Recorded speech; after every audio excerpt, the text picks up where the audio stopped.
que uma dificuldade muito grande que a gente tem é de pensar que nós precisamos mudar.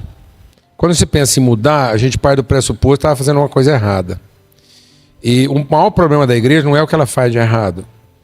O que nos corrompe é o certo que deixou de ser bom. Então, a infância não é uma coisa errada. A infância é a coisa certa no tempo da infância. Então, a igreja não está precisando de mudança, ela está precisando de transformação. É uma transformação de consciência. E às vezes, quando a gente olha para a igreja, fala, tem que mudar. Não tem que mudar, tem que transformar. Então, é um processo. E não é de novo uma metodologia. Porque a hora que eu falo de mudança, eu estou negando a minha história. Eu estou negando todo o processo que veio até aqui. Então não é uma negação, é uma transformação do entendimento. Beleza? Então já começa por aí. Então, o que é o processo da vida cristã? É eu ter mais sensibilidade.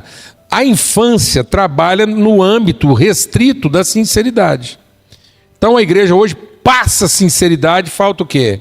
Sensibilidade. Uma criança dando birra num shopping porque não ganhou o presente que quis, é sincera.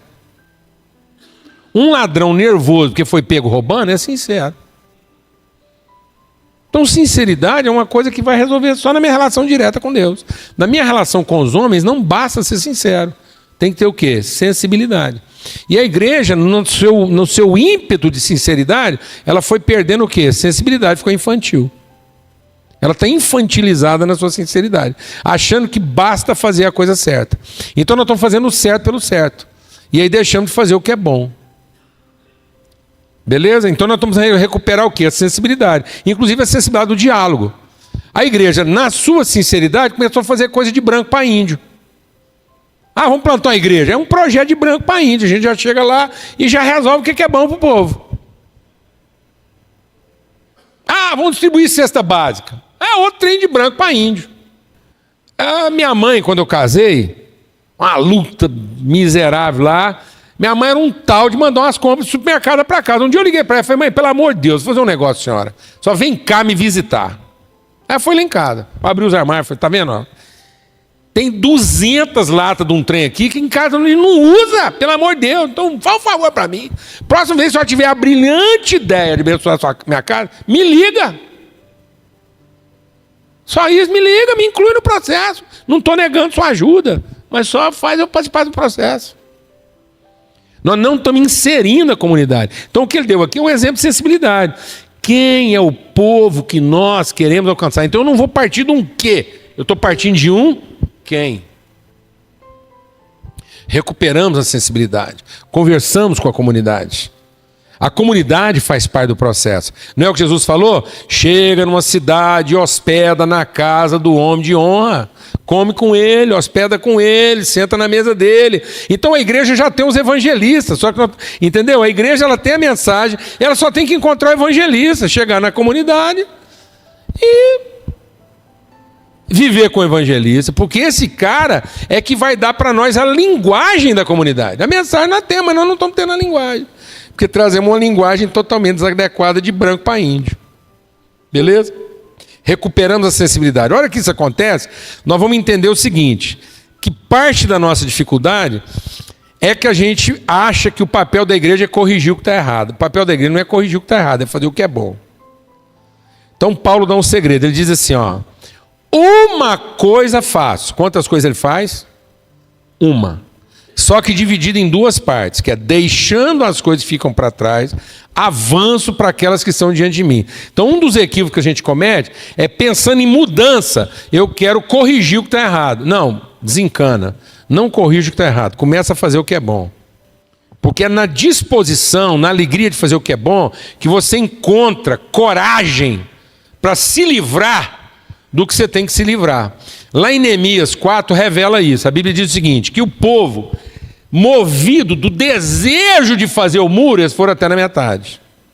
Então, a perspectiva do que estava adiante dava ânimo, mas eles foram até na metade. Só que a hora que eles tinham que mexer no entulho, era tanto entulho que eles desanimaram e não queriam trabalhar mais.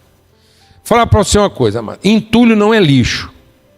Ninguém guarda lixo. A gente só guarda um trem que um dia prestou e a gente acha que vai prestar de novo só porque prestou uma vez. Então nós nos tornamos acumuladores. A igreja se tornou um lugar de acumulador de relíquia. Uma das características mais evidentes de religiosidade é relíquia. E relíquia é um trem que um dia prestou. E só porque prestou um dia a gente acha que vai prestar sempre. Relíquia é um trem que alguém guardou e morreu antes de avisar para nós que era lixo.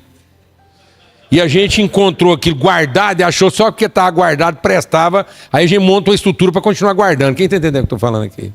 Então é o seguinte. Se eu tiver a revelação do que é para ser feito, eu vou entendendo o que tem que ser deixado. Mas não queira saber o que você tem que deixar antes de você ter a revelação do que tem para ser feito. Porque o foco é na revelação. Por isso que Paulo diz, uma coisa faço, é que avançando vou deixando. Então, se eu não tiver a revelação, eu não vou saber mexer no que tem que ser deixado. E o povo está querendo primeiro deixar para depois avançar. Alguém está entendendo o que eu estou falando ou não? E aí as pessoas estão propondo mudanças a partir de uma insatisfação e não transformações a partir de uma revelação. Se você não está sabendo o que fazer, não faça, até você ter revelação. Você teve a revelação, agora você está trabalhando por revelação e não por insatisfação.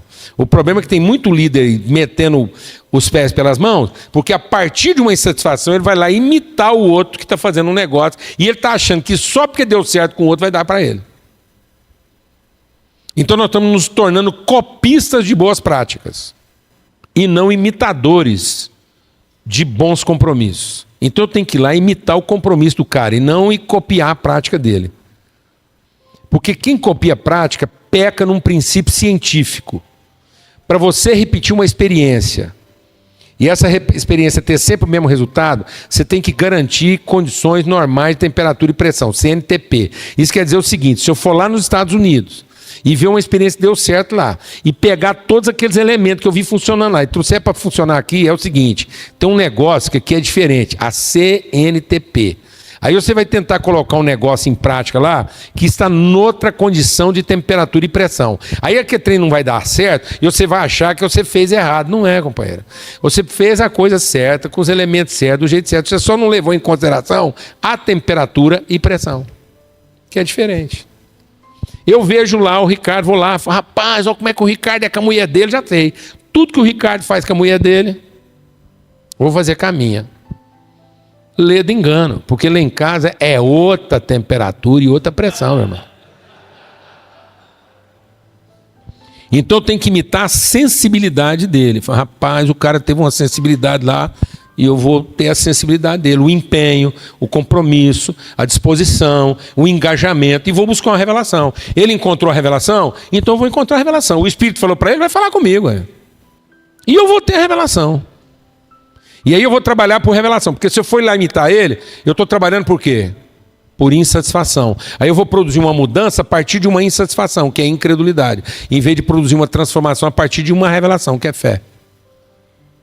Então, sabendo para onde eu vou saber exatamente o que eu tenho que deixar. Mas se eu focar no que eu tenho que deixar, eu não vou encontrar força. Por quê? Porque eu tenho relação afetiva com aquilo. A desgraça, que muitas coisas que eu tenho que largar na igreja, eu tenho relação afetiva com ela, que é o entulho. Aí eu não dou conta, rouba a minha força.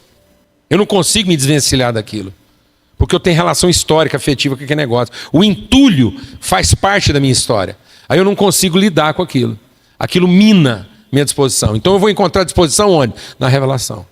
Aí com a força, com a disposição que eu tenho na revelação, eu consigo ir me desfazendo das coisas que eu tenho que deixar para trás. Amém? Então não tenta corrigir o erro para fazer o que é bom. A palavra de Deus não mandou a gente vencer o mal. A palavra de Deus mandou a gente praticar o bem. A forma de vencer o mal é praticar o bem.